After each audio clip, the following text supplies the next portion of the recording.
السلام علیکم ورحمۃ اللہ وبرکاتہ. الحمد للہ رب العالمین والعاقبۃ للمتقین والصلاۃ والسلام علی اشرف الانبیاء والمرسلین اما بعد.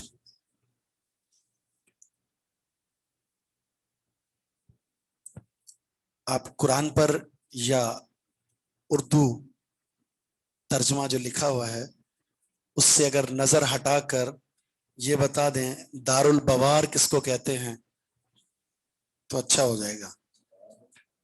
جی دیکھ کر نہیں، دیکھ کر تو سارے سنا دیں گے.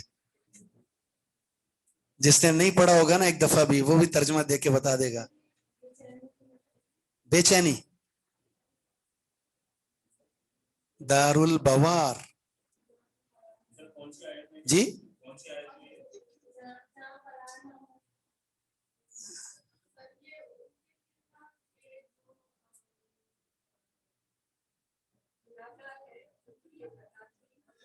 جگہ تو ان کی تھی، لیکن اس کا مطلب کیا ہے؟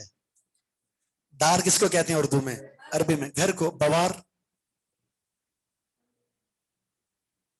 نہیں پتا آپ لوگوں کو؟ قومم بورا ایک جگہ اور اللہ نے فرمایا قومم بورا، ہلاکت، ہلاکت. آپ دیکھ کے بھی بتا سکتے تھے، آپ ذرا ادھر دیکھ لیتے آپ کو ترجمہ آ جاتا. اچھا ماشاء اللہ.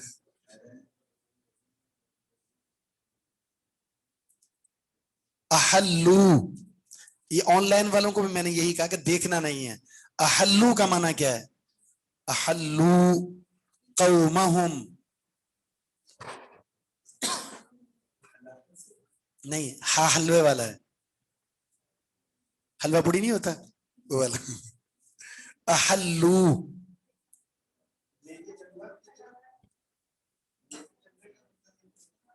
ہو سکتا ہے. جی احلو قومہم، ہلاک کرنا نہیں.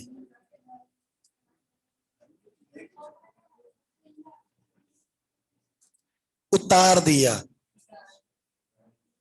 اتار دیا.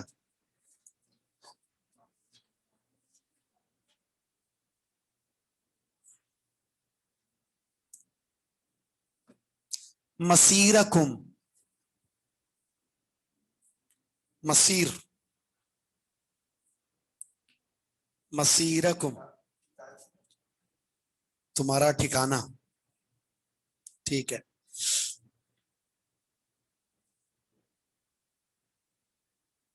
قول ثابت کس کو کہتے ہیں؟ قول ثابت، قول ثابت. ہاں ثابت قدمی دینے والا قول لا الہ الا اللہ. اجتثت، اجتثت یوں سمجھ لے کہ امتحان چل رہا ہے اور اس میں یہ لکھا ہوا ہے لفظ اجتثت. بتائیے تو سبحان اللہ، یعنی آپ پڑھ کر گئے ہیں تو پھر اور کیا کرنا ہوتا ہے؟ دہرانا ہوتا ہے. جو پڑھا ہوا ہے طالب علم اچھا وہ ہوتا ہے جو پڑھ کر جائے اس کو دہرا کر آئے نئی کلاس میں. ہم یہ کرتے ہیں کتاب یہاں سے لے کے گئے گھر میں رکھی، آتے وہ اٹھا کے لے آئے. یہ پیچھے میں جا رہا ہوں، آیت نمبر بتا دوں. ٹھیک ہے، آیت نمبر 26 ہے یہ. کشجرۃ خبیثۃ اجتثت، ثابت کر دیا ہے. بالکل نہیں.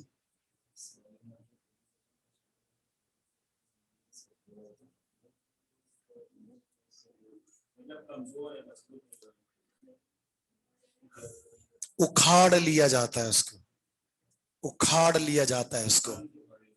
جی قرار کس کو کہتے ہیں؟ قرار،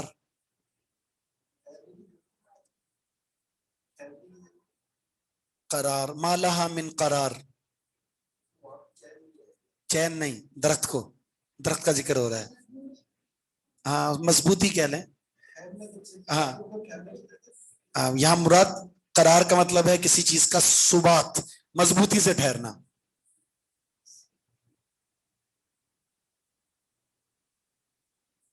فرعها، آیت بتا دیں، چلے آیت بھی بتا دیتے ہیں، ٹھیک ہے. 24 آیت نمبر ہے، اس کا آخری لفظ ہے فرعها فی السماء. جی ادھر نہ دیکھیں، نیچے دیکھیں. شاخیں، اس کی شاخیں.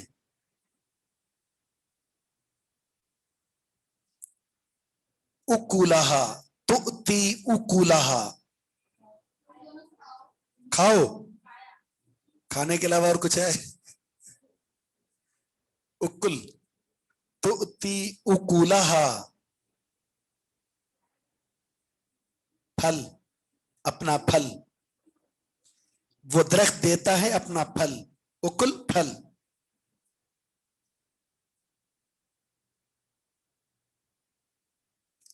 مصرخ ما انا بمصرخکم. چلو آگے پڑھتے ہیں، بس آپ دہرا کر آئیے گا، میں نے امتحان لینا ہے انشاءاللہ اگلی کلاس میں. یہ بتائیے اللہ نے کیوں کہا ہے کل قیامت کے دن نہ تو بے ہوگی نہ خلال ہوگا؟ خلال کس کو کہتے ہیں؟ جب وضو کر رہے ہوتے ہیں ہاتھوں کا خلال کرتے ہیں، تو یہاں کیا ہے؟ ولا خلال، ملنا جلنا. سبحان اللہ. لا بیع فیہ ولا خلال، وہاں بے بھی نہیں ہوگی اور خلال بھی نہیں ہوگا. یہ مراد ہے کیا؟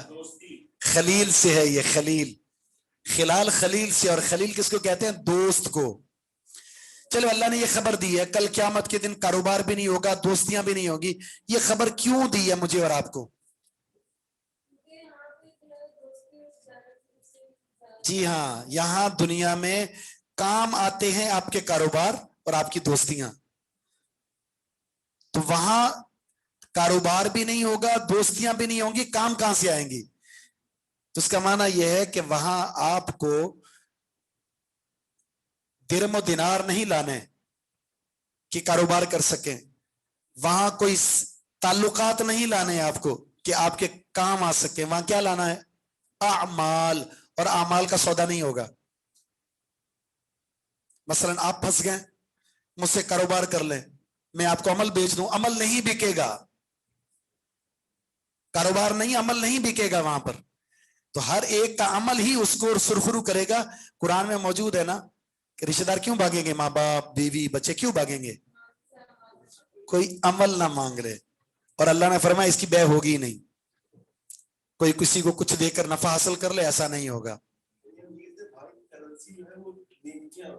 بالکل، نیکیاں کرنسی ہیں، اور وہ صرف آپ ہی کو کام آئیں گے، کسی اور کو نہیں دے سکتے آپ.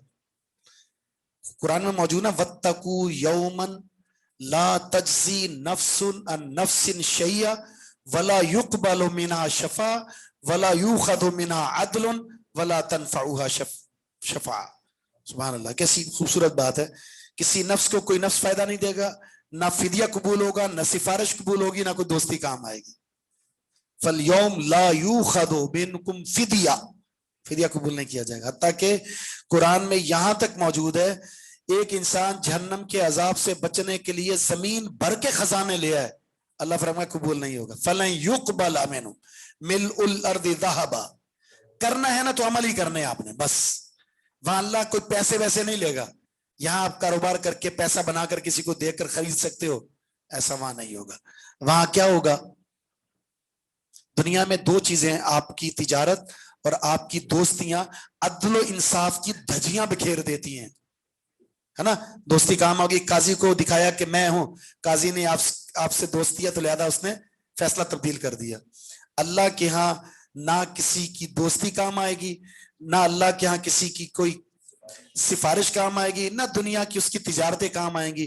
اللہ کیا صرف عدل ہوگا، صرف عدل. میں نے ایک حدیث سنائی تھی اور بہت ہی اہم حدیث ہے. وہ حدیث کا ترجمہ تو نہیں کروں گا، ترجمہ آپ نے کرنا، میں نے حدیث پڑھنی ہے. من بطأ به عمل لم يسرع به نسب. جی کریں ترجمہ. پھر بھی وہی ہوگا، من بطأ به عمل لم يسرع به نسب. اب نہیں پہلی دفعہ سنی ہے ہم نے جی بتائیں جلدی سے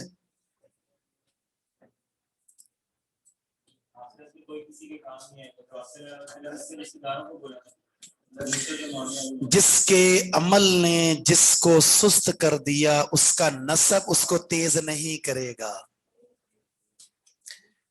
جس کے عمل کی رفتار سست ہوئی اس کے تعلقات کی رفتار اس کو آگے نہیں کر پائے گی پکڑ لیں کسی کا دامن آپ کل قیامت کے دن بچا پائے گا آپ کو نہیں آپ کو عمل کا دامن تھامنا ہے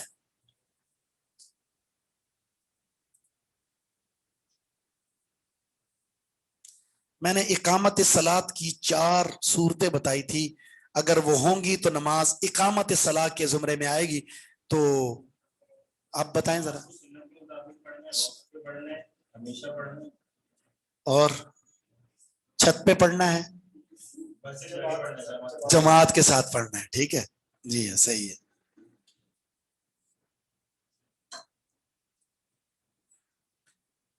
سرن صدقہ تو سمجھ میں آتا ہے علانیہ صدقہ کیوں اس میں تو ریاکاری ہے اگر ترغیب کا پہلو موجود ہو تو اعلانیہ صدقہ سرن صدقے سے بہتر ہوتا ہے کیوں میرے اعلانیہ صدقہ دینے سے اگر آپ کو غیرت آتی ہے تو آپ کو اجر بھی ملے گا مجھے بھی ملے گا کہ میری وجہ سے جو شروع ہو جائے آگے اللہ الذی خلق السماوات والارض اللہ وہ ذات ہے جس نے پیدا کیا ہے آسمانوں کو والارض اور زمین کو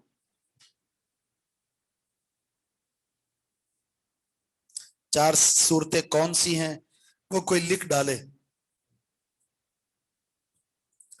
اچھا عبارت دیکھیں اگر آپ غور کریں خلق السماوات والارض سماواتی پہ زیر آ رہی ہے اور ارضا پر زبر آ رہی ہے یہ کوئی فرق بتا سکتا ہے جو بتائے گا وہ انعام پائے گا خلق السماواتی والارض سماواتی زیر کیوں آ رہی ہے اور ارضا پر زبر کیوں آ رہی ہے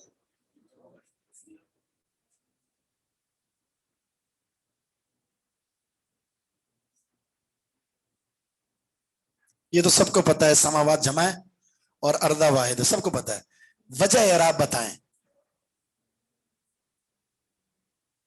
سماوات مؤنث ہے یہ بھی نظر آ رہا ہے سب کو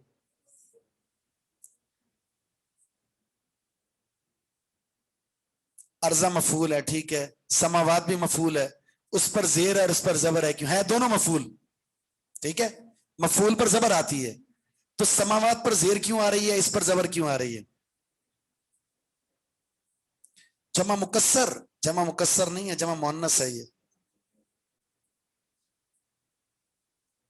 شاباش یہ جواب صحیح ہے کہ السماوات جمع مؤنث ہے اور جمع مؤنث کی حالت نسبی زیر سے آتی ہے جمع مؤنث پر صرف 2 اعراب آتے ہیں پیش اور زیر زبر کبھی نہیں آتا زبر کی جگہ زیر آتا ہے ٹھیک ہے زندگی میں کبھی بھی جمع مؤنث پر زبر نہیں آئے گا ٹھیک ہے تو آپ نے صحیح جواب دیا ہے اور اس جواب پر آپ کو انعام شاباش کی صورت میں دیا جا رہا ہے ٹھیک ہے کیونکہ دور ہے نا دور والوں کو تو شاباش ہی دے سکتے ہیں اور کیا دے سکتے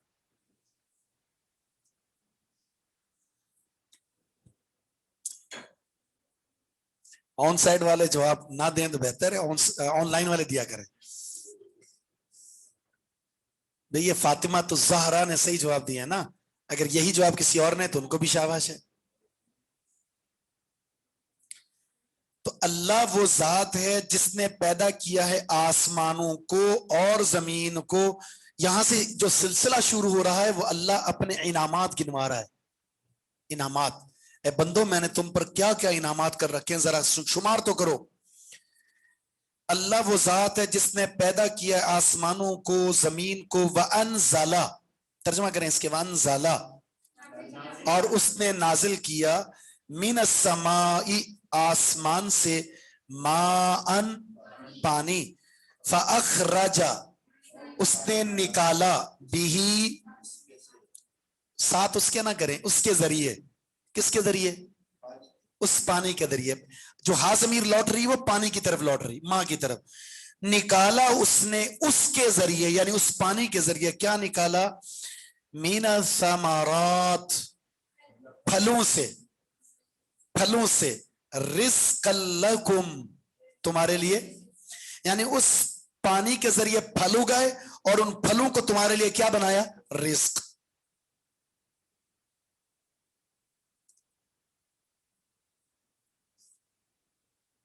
اس میں چلیں بتائیں اس عبارت میں اب تک اللہ کی کتنی ہمارے لیے انعامات کی جو تذکیر ہے؟ زمین, آسمان, بارش اور پھل. 4 نعمتیں, 4 نعمتیں. پھل ہوتے ہی کھانے کے لیے ہے نا, ایسے ہی ہے. ٹھیک ہے, تو 4 نعمتیں. اچھا آسمان کیسے نعمت ہے؟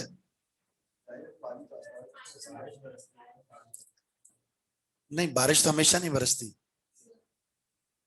سورج اور چاند کا نظام ہی آسمان پر ہے, اور آسمان ہمارے لیے چھت ہے. اللہ کہتا ہے نا چھت بنایا ہم نے تمہارے لیے. زمین کو اللہ نے ہمارے لیے نعمت کیسے بنایا؟ جائے قرار, ٹھہرے ہوئے ہمیں. یہ پانی کے اوپر ہے, زمین ایسی حرکت کرتی کہ تم ٹھہر بھی نہ سکتے. ہم نے اس زمین پر میخیں گاڑ دی ہیں, اور وہ کون سی ہیں میخیں؟ پہاڑ. والجبال اوتادا, اللہ فرماتا ہے کہ پہاڑوں کو زمین کے لیے میخ بنایا ہے ہم نے, کیل بنایا ہے جو ہلنے نہیں دے رہی. پاکستان سے تو اکثر پہاڑ چوری ہو چکے ہیں, چوری ہو گیا نا اکثر پہاڑ, کاٹ کاٹ کے بلڈنگیں بن رہی ہیں.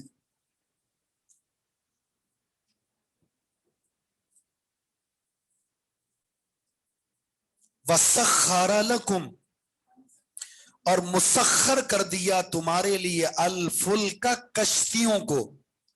مسخر جانتے ہیں کسے کہتے ہیں؟ تابع بنا دینا کسی, جیسا آپ چاہیں ویسے ہو وہ ہو جائے. یعنی مکمل کنٹرول تمہارے ہاتھ میں دے دیا. اندازہ لگائیں میں اور آپ اگر اکیلے سمندر میں جائیں تو کیا ہوگا؟ نیچے نیچے چلے جائیں گے. یہ پہاڑ سمندر پہ چل رہے ہیں, کون چلا رہا ہے؟ اللہ چلا رہا ہے. اللہ فرماتا ہے موجو کے اندر ہم ان کشتیوں کو ہم چلانے والے ہیں. اچھا ہم یہاں پڑھتے ہیں نا دعائے سفر کیا ہے؟ پوری دعا ہے, لیکن اس دعا کا اختتام یہ ہے, سبحان الذی سخر لنا هذا البر سخر لنا هذا وما كنا له مقرنين. اس دعا کو پڑھتے ہوئے شاید اتنا احساس نہ ہو آپ کو, لیکن جب یہ دعا آپ پڑھتے ہیں مری جا کر پہاڑوں کے بیچوں, ہلکا سا یہ ہوا آپ نظر بھی نہیں آئے گے کہاں گئے آپ. وہاں آپ جب اس دعا کو پڑھیں تو آپ کو سمجھ میں آتا ہے اللہ نے اس سواری کو کیسے مسخر کر دیا ہے. ایک جھٹکا لگے گا آپ ہمیشہ کے لیے غائب ہو جائیں گے. اس قدر پر خطر وہ راستے ہوتے ہیں. وہاں سمجھ میں آتی ہے اس دعا میں اللہ نے کیا تاثیر رکھی ہے, اور ہمیں کیا کہا وہاں. پوری آیت پڑھیں, وَإِنَّا إِلَىٰ رَبِّنَا, ہم اپنے رب کی طرف جا رہے ہیں. یعنی یوں ہوا اور پہنچ گئے, ہلکا سا جھٹکا لگا. اکثر آپ دیکھتے نہیں حادثات جو وہاں ہوتے ہیں, گرنے والے ملتے تھوڑی ہیں, ختم, لاشیں ملتی ہیں اور وہ بھی صحیح سلامت نہیں ملتی.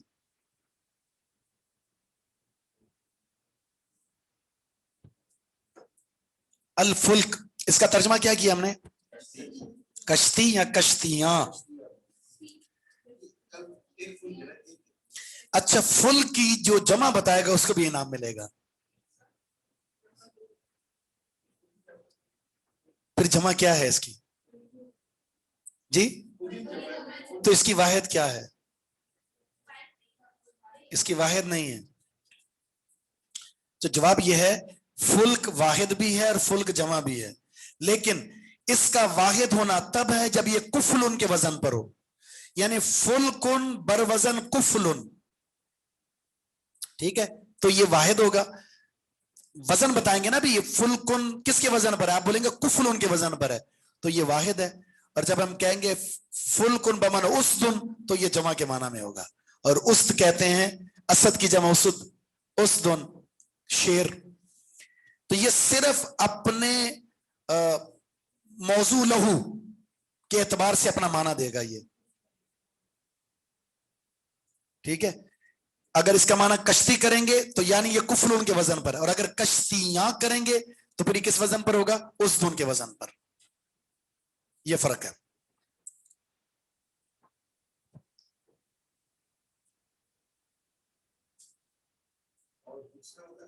اس دن اسد سے فلکن اور اس دن ایک ہی ہے. کیا یہ فلک ہے؟ یہ فلکن فلک تو جی اس دن، کیونکہ فلکن واحد اور اس دن جمع ہے. فلکن کو آپ یہ پیش کریں گے یہ واحد ہے اور یہ کفلن کے معنی میں ہے، یعنی اسی حکم میں ہے، وہ بھی واحد اور یہ بھی واحد. اور جب فل کہیں گے اس دن کے تو پھر اس دن جمع ہے تو لہذا اس کا معنی بھی جمع والا ہوگا. سیاق و سباق سے، کیونکہ یہاں کیا آ رہا ہے؟ وَسَخَّرَ لَكُمْ جمع ہے نا، تمہارے لیے مسخر کر دی الفلک، کیا کر دی؟ کشتیاں، لِتَجْرِيَ فِي الْبَحْرِ تاکہ وہ چلیں سمندر میں، بِأَمْرِهِ اس کے حکم سے. اللہ کے حکم سے چلتی ہیں، انسان کا اس میں کوئی کمال نہیں. کسی نے بہت بڑی افلاطون بنائی تھی کشتی، وہ کون سا، کیا نام تھا اس کو؟ ٹائٹانک کیا ہے بنایا تھا نا؟ کیا دعویٰ کیا تھا؟ کوئی ایسا بنایا ہے اس کو کوئی غرق کر ہی نہیں سکتا. اللہ نے نام و نشان مٹا دیا اس کا. بادشاہ وہ ہے، اس کے سامنے کبر، اللہ نام و نیست و نابود کر دے گا آپ کو.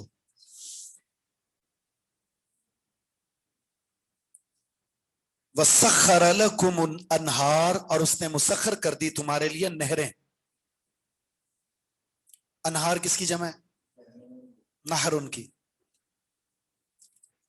تو یہ انعامات ہیں اللہ تعالیٰ کے.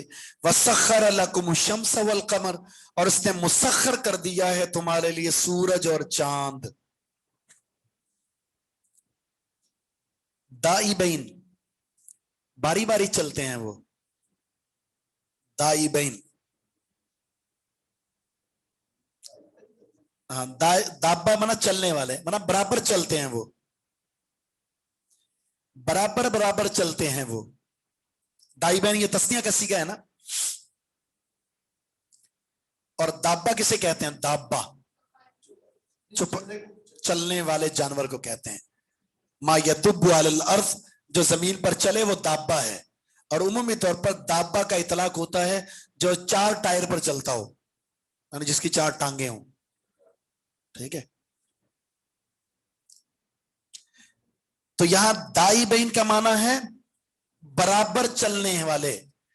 یہ تمہارے لیے مسخر کیا سورج اور چاند کو، یہ برابر برابر چلتے یعنی اپنی حدود میں چلتے ہیں. یہ کبھی ایسا ہوا سورج اور چاند کا ٹکراؤ ہوا ہو؟ بالکل نہیں. کیا کبھی ایسا ہوا ہو کہ سورج نے آنا تھا چاند آ گیا، چاند نے آنا تھا سورج آ گیا؟ کبھی بھی نہیں. اس نظام کو اللہ تعالیٰ نے تمہارے لیے مسخر کر دیا ہے.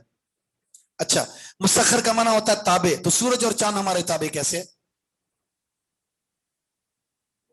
سورج اور چاند آپ کے تابع کیسے؟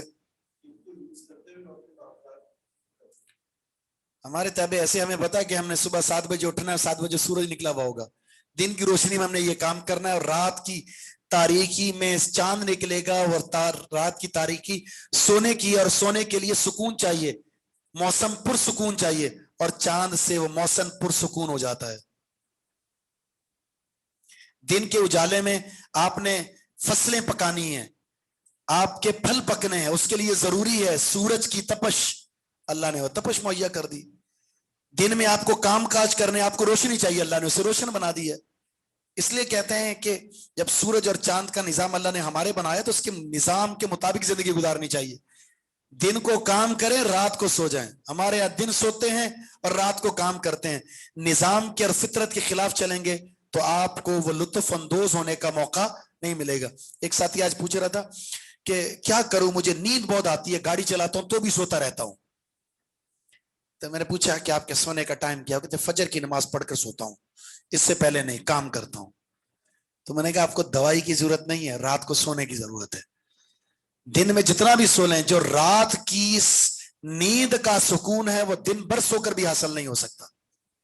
آپ کے مزاج کے اندر جو بھائی آپ کو بنایا اللہ نے، تو اللہ ہمارے مزاج کے موافق نظام کو اس نے مرتب کیا ہے. اس نظام سے ہٹ کر کچھ حاصل کرنا چاہیں گے تو نہیں ملے گا آپ کو. یہ بیماری میرے خیال میں صرف کراچی شہر میں ہے، صرف کراچی. دنیا میں یہ واحد شہر ہوگا جہاں 12 بجے 1 بجے اٹھ کر کام کیا جاتا ہے. دکان کھولی آپ نے 12، کیوں کھولی ہے بھائی؟ لوگ اٹھتے ہی 12-1 بجے ہیں. کہیں بھی چلے جائیں، برکت کا ٹائم صبح کا ہوتا ہے.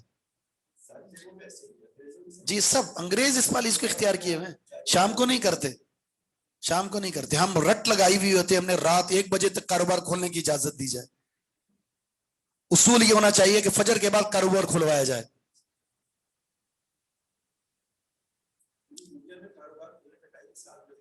صبح کھلتے ہیں، اکثر چھوٹے چھوٹے شہروں میں چلے جائیں 6 بجے کاروبار کھل چکا ہوتا ہے، ہلچل ہوتی ہے.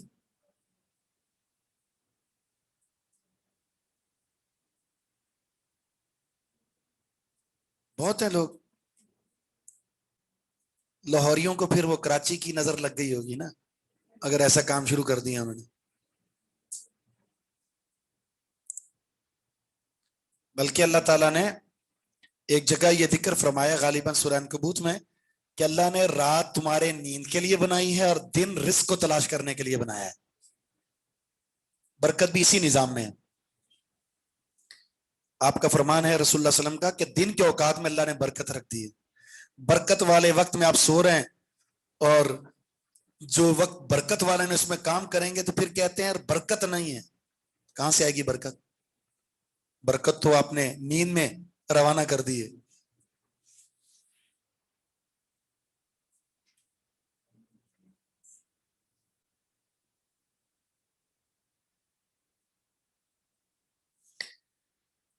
وَسَخَّرَ لَكُمُ اللَّيْلَ وَالنَّهَارَ، اس نے مسخر کر دیا تمہارے لیے دن اور رات کو. دن کبھی بڑا اور کبھی چھوٹا، رات کبھی بڑی اور چھوٹی. اللہ تعالیٰ نے دن کے کبھی حصے کو رات میں شامل کر دیا، کبھی رات کے حصے کو دن میں شامل کر دیا، اور دن اور رات کے نظام کو وضع کر کے ان میں ایک ایسا نظام مرتب کر دیا جس میں کبھی اختلاف نہیں ہوتا، کبھی اختلاف نہیں ہوتا. غلطی سے وہ دن نے شروع ہونا تھا صبح 6 بجے، وہ غلطی سے 4 بجے شروع ہو گیا، وہ ایسا کبھی نہیں ہوتا، 6 بجے ہی ہوگا. رات 7 بجے آنی تھی، پہلی دفعہ غلطی ہوئی کہ 5 بجے رات ہو گئی ہے، بالکل نہیں. ہاں، اس نظام میں جب تبدیلی آئی تو وہ دن ہوگا قیامت کا، جب سورج یہاں سے نکلے گا جہاں اس نے غروب ہونا تھا. جب یہاں سے نکلے گا، اس نظام میں اگر ہلچل ہوئی تو اس دنیا کا وہ آخری دن ہوگا. تو اللہ کا یہ جو نظام ہے یہ میرے اور آپ کے لیے ہے. جب اللہ نے اس نظام کو اتنا خوبصورت کر دیا ہے، منظم بنا دیا ہے، تو اس میں پہلے تو اپنے رب کو جانو جس نے تمہارے لیے اتنے انعامات کی بارش کی ہے. اس رب کی معرفت حاصل کرو اس نظام سے. تو اللہ نے کیا فرمایا؟ افلا ينظرون الى الابل كيف خلقت والى السماء كيف رفعت والى الجبال كيف نصبت والى الارض كيف سطحت. کیوں نہیں دیکھتے؟ دیکھو. کیا دیکھنا کیا ہے؟ اونٹ کو نہیں دیکھا آپ نے کبھی؟ اللہ فرماتا ہے دیکھو. اللہ کہتا ہے آسمان کو دیکھو، زمین کو دیکھو، پہاڑوں کو دیکھو. یہ تو دیکھا ہے ہم نے، لیکن یہاں کون سی بات ہو رہی ہے؟ دیکھو اس کو کس نے بنایا ہے، کیسے بنایا ہے. اسے دیکھ کر پھر تم اس خالق اور اس کاریگری کی، اس کاریگر کی معرفت حاصل کرو. ایک شخص چاند پر پہنچ جائے لیکن اسے رب کا تعارف نہ ہو تو اس سے بڑھ کر بے وقوف کوئی نہیں ہے. اور ایک زمین پر چلتا ہے، اس کے پاؤں میں چپل نہیں ہے لیکن اسے اپنے رب کا تعارف ہے، تو اس چاند پر پہنچے ہوئے سے 1000 درجے افضل ہے یہ انسان، اسے رب کا تعارف حاصل ہوا ہے.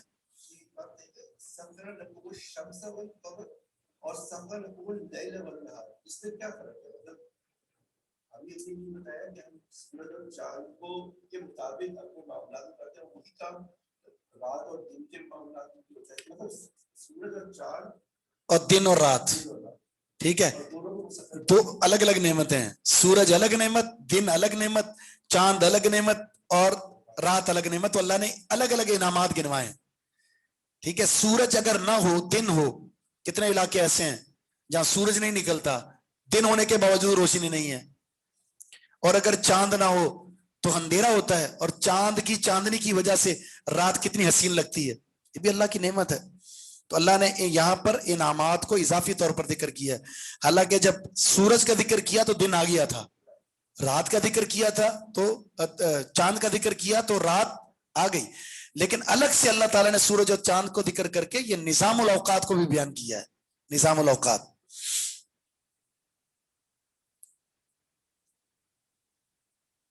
تو یہ انعامات کی فہرست ہے جو چل رہی ہے. اور کچھ انعامات گنوا کر اللہ نے کیا کہا، وَآتَاكُم مِّن كُلِّ مَا سَأَلْتُمُوهُ،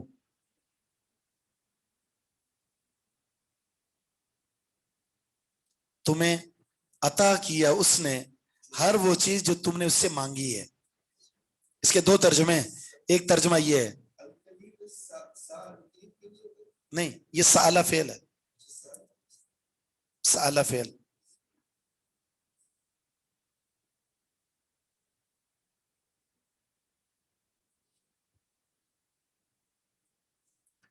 اس نے تمہیں دی ہر وہ چیز جو تم نے اس سے مانگی.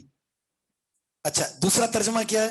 دوسرا ترجمہ بعض مفسرین کہتے ہیں اس نے تم کو دی ہر وہ چیز جو تم نے اس سے نہیں بھی مانگی. ماں نافیہ بناتے ہیں، ماں سال تمو، جو تم نے اس سے مانگی نہیں اللہ نے وہ بھی دیکھی. یعنی ہماری بہت ساری نعمتیں جو ہم پر ہے وہ بن مانگی بھی ہیں.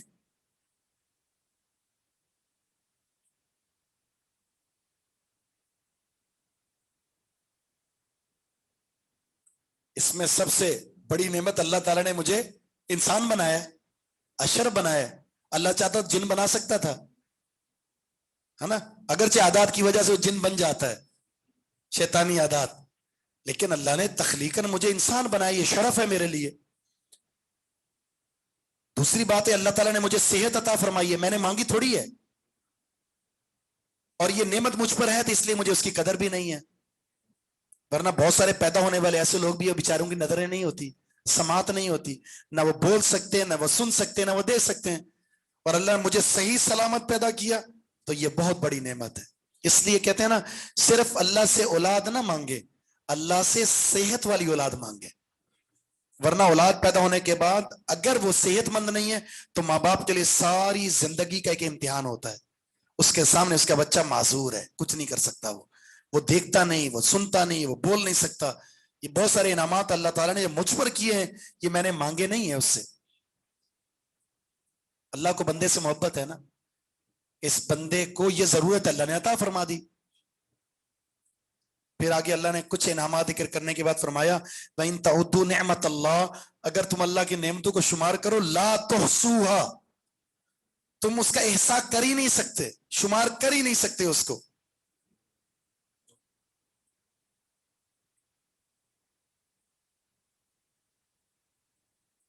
اس سے ایک عجیب بات پتہ چلتی ہے، وہ عجیب بات یہ ہے کہ جب اللہ کی ہم پر اتنی نعمتیں ہیں کہ شمار ہی نہیں کر سکتے تو پھر شکریہ کیسے ادا کریں گے؟ بھی آپ کا شکریہ تب ادا کروں گا نا جب آپ کا مجھ پر احسان مجھے معلوم ہوگا کہ آپ نے میرے ساتھ یہ بھلائی کی ہے تو میں آپ کا شکریہ ادا کروں گا. تو اللہ فرما رہا ہے اتنے احسانات ہیں تم گن ہی نہیں سکتے، تو شکریہ کا حق ادا کیسے ہو سکتا ہے؟ اس کا معنی کیا ہوا؟ انسان ساری زندگی بھی سجدے میں رہے تو اللہ کا شکریہ ادا نہیں کر سکتا. تو پھر اللہ نے یہ نہیں کہا کہ ساری نعمتوں کا شکریہ ادا کرو، اللہ نے فرمایا حق کی عبادت جتنی طاقت ہے کر تو سکو، کر تو لو نا. فاتقوا اللہ ما استطعتم، جتنی ہمت اور طاقت اللہ سے ڈرنے کی کوشش تو کرو.